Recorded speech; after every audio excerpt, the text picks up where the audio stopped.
10+1 chemistry में आपका स्वागत है। आज का जो हमारा यूनिट है वो यूनिट 7 है, इक्विलिब्रियम जिसका नाम है। उससे हम जो आज टॉपिक लेके आए हैं वो है common ion effect in the ionization of acids and bases. इसके अलावा हम इस वीडियो के अंदर आज बफर सॉल्यूशन की डेफिनेशन और साथ में सॉल्युबिलिटी प्रोडक्ट के ऊपर भी डिस्कशन करेंगे थोड़ी सी। तो चलिए देखते हैं आज का हमारा टॉपिक इक्विलिब्रियम यूनिट से common ion effect, buffer solution and solubility product constant क्या होता है। सबसे पहले पढ़ते हैं कॉमन आयन इफेक्ट के बारे में। तो हमें पता है कि जब आयोनाइजेशन होती है वीक इलेक्ट्रोलाइट्स की, चाहे वो एसिड्स हो चाहे बेसिस हो, जब भी उसकी आयोनाइजेशन होती है तो हमारे पास क्या मिलता है। इस तरह से आयोनाइजेशन जब वीक इलेक्ट्रोलाइट्स की होती है, ये आयोनाइजेशन है हमारे पास वीक एसिड है, एसिटिक एसिड, जिसकी आयोनाइजेशन से हाइड्रोजन आयन और एसीटेट आयन की फॉर्मेशन हो रही है। सपोज करो इस इक्वेशन के अंदर हम कॉमन आयन ऐड कर देते हैं, ऐसी कोई चीज ऐड करेंगे, ऐसा कोई सॉल्ट ऐड कर देंगे जिसमें कॉमन आयन प्रेजेंट हो, जैसे कि सोडियम एसीटेट हम इसके अंदर ऐड कर देते हैं, CH3COONA, एक सॉल्ट हम इसमें ऐड कर देते हैं। अब ये सॉल्ट जब एक्वस कंडीशन में डिसोसिएट होता है तो इसकी डिसोसिएशन से हमें एसीटेट आयन और सोडियम आयन मिलता है प्रोडक्ट साइड में। अब आप देख सकते हैं यहाँ पे जो एसीटेट आयन है ये कॉमन है विद द एसीटेट आयन जो एसिटिक एसिड की डिसोसिएशन से हमें मिला है, इसको हम बोलते हैं कॉमन आयन। ये दोनों जो हमने ऐड किया एक्स्ट्रा से और जो ऑलरेडी प्रेजेंट था वीक एसिड या बेस में, यहाँ तो एसिड है तो इसलिए एसिड में लेंगे, this is called common ion. इसकी वजह से क्या होता है, प्रोडक्ट साइड में, इस होल रिएक्शन के अंदर प्रोडक्ट साइड में कॉन्सेंट्रेशन एसीटेट आयन की इंक्रीज हो जाएगी, means one of the product की कॉन्सेंट्रेशन इंक्रीज हो जाएगी। तो ली शैटलियर प्रिंसिपल्स के अकॉर्डिंग अब ये रिएक्शन किस डायरेक्शन में जाएगा, बैकवर्ड डायरेक्शन में जाएगा। तो जो डिसोसिएशन है एसिटिक एसिड की वो यहाँ पे सुप्रेस हो जाएगी, मतलब फिर से बैकवर्ड रिएक्शन होगा तो एसिटिक एसिड बनेगा, ये डिसोसिएट कम होगा, मींस क्योंकि बैकवर्ड रिएक्शन है रिवर्सिबल रिएक्शन हो जाएगा तो सुप्रेस हो जाएगी डिसोसिएशन एसिटिक एसिड की। इसी सुप्रेशन को हम बोलते हैं कॉमन आयन इफेक्ट। सो फिर इसकी डेफिनेशन क्या होगी, it can be defined as a shift in equilibrium on adding a substance, जैसे हमने ऊपर ऐड किया sodium acetate, that provides more of an ionic species already present in the dissociation equilibrium. Ammonium hydroxide का example लेते हैं, weak base है,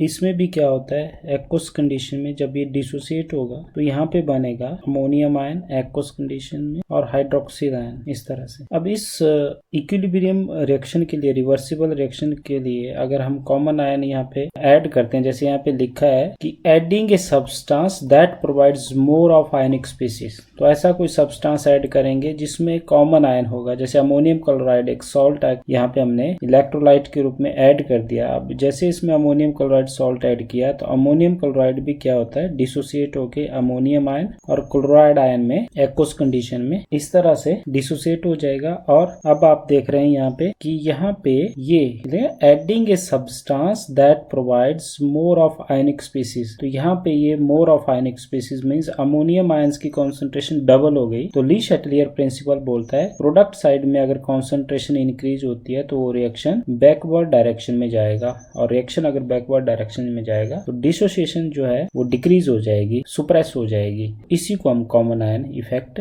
बोलते हैं। तो आप सिंपली देख सकते हैं इसमें कॉमन आयन की वजह से डिसोसिएशन जो है वो कम हो गई अमोनियम हाइड्रोक्साइड की, क्योंकि रिएक्शन रिवर्सिबल डायरेक्शन में होगी। तो ये है सिंपल सा टॉपिक कॉमन आयन। तो आपको कॉमन आयन की एक डेफिनेशन और एग्जांपल आपको पता होना चाहिए। उसके बाद नेक्स्ट हम अगला टॉपिक लेते हैं बफर सॉल्यूशन। एक ऐसा सॉल्यूशन होता है जो पीएच वैल्यू, जो आपने हाइड्रोजन आयन कॉन्सेंट्रेशन के बारे में पीछे पढ़ा, उस पीएच वैल्यू को चेंज होने से रोकता है by the addition of a small amount of acid और base into that solution. So इसकी डेफिनेशन क्या होगी फिर, the solution which resist change in pH on dilution or with the addition of small amount of acid or alkali or called buffer solutions। जैसा हम जानते हैं कि जो वाटर होता है, वाटर की जो हाइड्रोजन आयन कॉन्सेंट्रेशन होती है वो एकदम से चेंज हो जाती है। जैसे वाटर भी वीक इलेक्ट्रोलाइट है, इसकी भी आयनाइजेशन इतनी अच्छी नहीं होती है प्योर कंडीशन में, और अगर हम इसमें थोड़ा सा एसिड डाल दें या फिर बेस डाल दें, जो हाइड्रोजन आयन कॉन्सेंट्रेशन है बहुत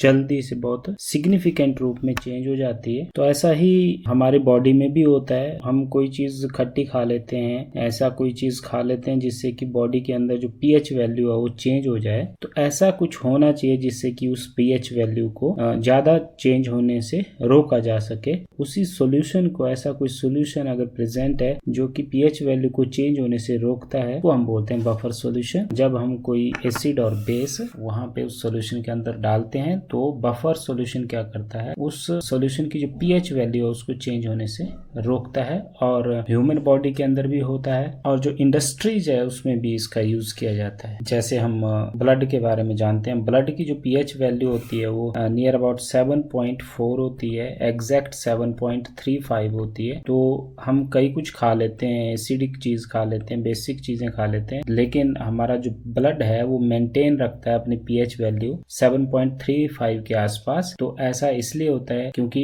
बॉडी के अंदर बफर सॉल्यूशन काम कर रहा होता है। और ये बफर सॉल्यूशन दो तरह का होता है, एसिडिक बफर और बेसिक बफर। इस वीडियो के अंदर हम इतना ही बफर सॉल्यूशन के ऊपर डिस्कस करेंगे। नेक्स्ट हम इसमें अलग से वीडियो बनाएंगे।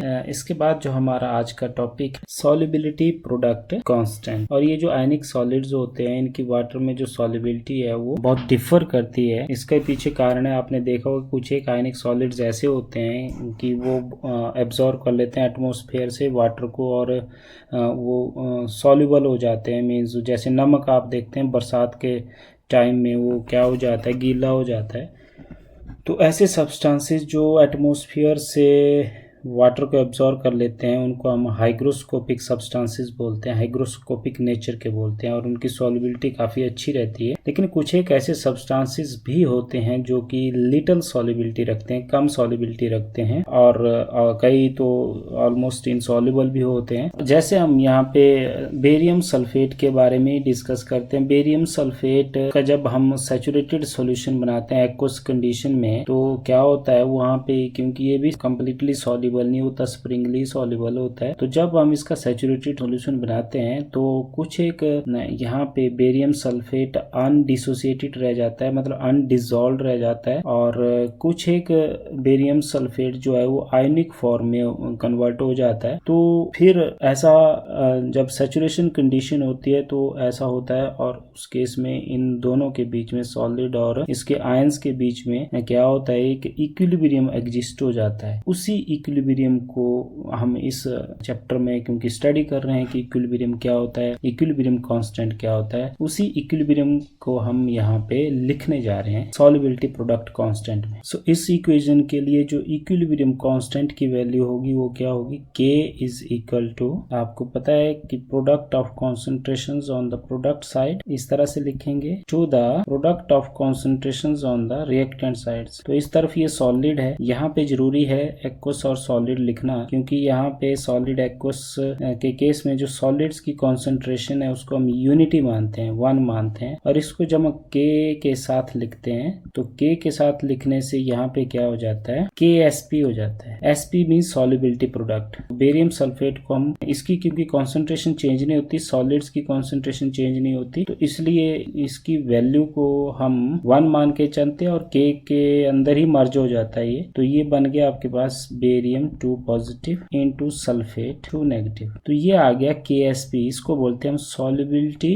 Product constant. ये जो हमारा हेडिंग था आज का, सॉल्युबिलिटी प्रोडक्ट कांस्टेंट, इसको कहा जाता है। ये जो चीज हमने यहाँ पे लिखी कि for pure solid substances the concentration remains constant and we can write like this. तो इस तरह से KSP हम लिख सकते हैं, और KSP को क्या बोलते हैं हम, सॉल्युबिलिटी प्रोडक्ट कांस्टेंट। तो एक न्यूमेरिकल हम यहाँ डिस्कस करने जा रहे हैं कि calculate the solubility of A2X3। ये कोई सॉलिड है A2X3 इन प्योर वाटर, वो वाटर में डिसॉल्व किया इसको, assuming that neither kind of ion reacts with water, the solubility product of A2X3 KSP is equal to 1.1 into 10⁻⁻23।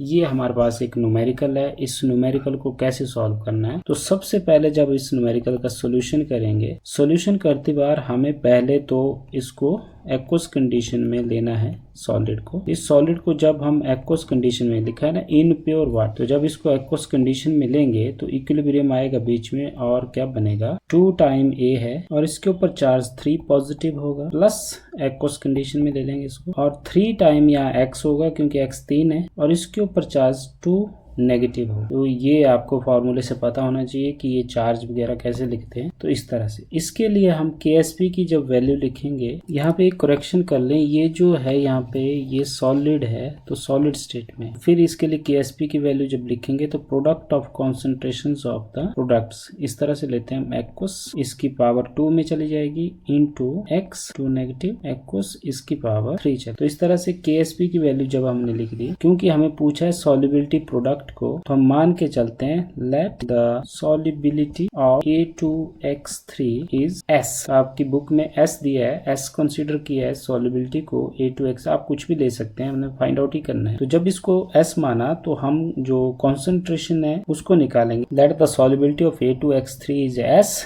अब क्या करेंगे, इनकी सॉल्युबिलिटी S है तो इसकी जो सॉल्युबिलिटी होगी वो उसके आयंस की कॉन्सेंट्रेशन इस तरह से लेते हैं। A3 पॉजिटिव जो आयन है इसकी कॉन्सेंट्रेशन हम ले लेंगे, कितनी हो जाएगी S हो जाएगी और साथ में 2 से भी मल्टीप्लाइड है तो 2S हो जाएगी। और दूसरा जो है X2 नेगेटिव, इसकी जो कॉन्सेंट्रेशन है ये 3 टाइम S हो जाएगी, क्योंकि एक, ये ध्यान रखना, एक मॉलिक्यूल है A2X3 का, वो एक मॉलिक्यूल है S, उसकी सॉल्युबिलिटी S है, तो वो 2 आयन क्रिएट कर रहा है A3 पॉजिटिव के और 3 आयंस क्रिएट कर रहा है वो X2 नेगेटिव के, इसलिए यहाँ पे 2S और 3S से मल्टीप्लाई किया। अब इनकी जो वैल्यू है, इन वैल्यूज को पुट कर देंगे हम KSP में, तो KSP हो जाएगा, A की जगह पुट कर देंगे उसकी कॉन्सेंट्रेशन ये वाली जो निकाली हमने, और इसका स्क्वायर भी है ऊपर, और उसमें x की जो है 3s है और इसका क्यूब है, इस तरह से ये हो जाएगी इक्वल टू 1.1 इंटू 10⁻⁻23। अब इसको सॉल्व करेंगे, तो ये सॉल्व जब करेंगे तो ये आ जाएगा 2 2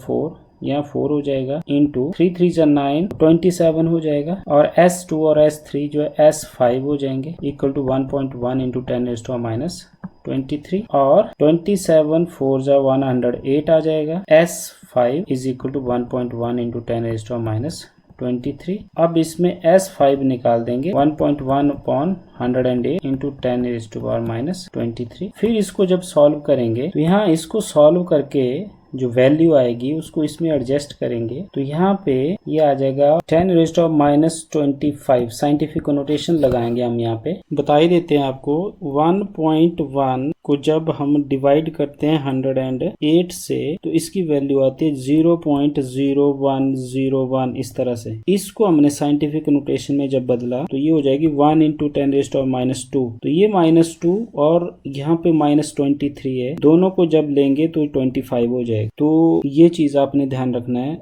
अब इसको हम आगे सॉल्व करते हैं। S की 5, तो क्या आ गया, S5 आ गया इज इक्वल टू 10⁻⁻25। अब इसको आपने 5th रूट लेना है इसका, तो 5th से दोनों तरफ डिवाइड करना है, तो ये हो गया कैंसल, और ये आ गया 10⁻⁻25 डिवाइडेड बाई इस तरह से 1/5। तो ये 1/5 जब आएगा सॉल्व करेंगे तो आएगा 5 5 से 25, 10⁻⁻5 ये आ जाएगा। इसको हम ऐसे भी लिख सकते हैं 1 इंटू 10⁻⁻5, और इसके साथ फिर यूनिट मोल पर लीटर। ये सॉल्युबिलिटी आपके पास आ जाएगी इस रिएक्शन के लिए, जो इस न्यूमेरिकल के लिए जिसमें कहा गया था कि सॉल्युबिलिटी को फाइंड आउट करो A2X3 की। तो सॉल्युबिलिटी आ गई 1 इंटू 10⁻⁻5 मोल पर लीटर। अब आप यहाँ बोलेंगे मोल पर लीटर क्यों लिखा, तो हम आपको बता दें क्योंकि हमने कंसीडर किया था कि A2X3 की जो सॉल्युबिलिटी है वो S, मतलब कॉन्सेंट्रेशन, ये मान के चलो आप इधर, concentration of A2X3 that is equal to S। Concentration के यूनिट मोल पर लीटर होते हैं, इसलिए यहाँ पे मोल पर लीटर यूनिट लिखे सॉल्युबिलिटी जो हमने find out. Thanks for watching.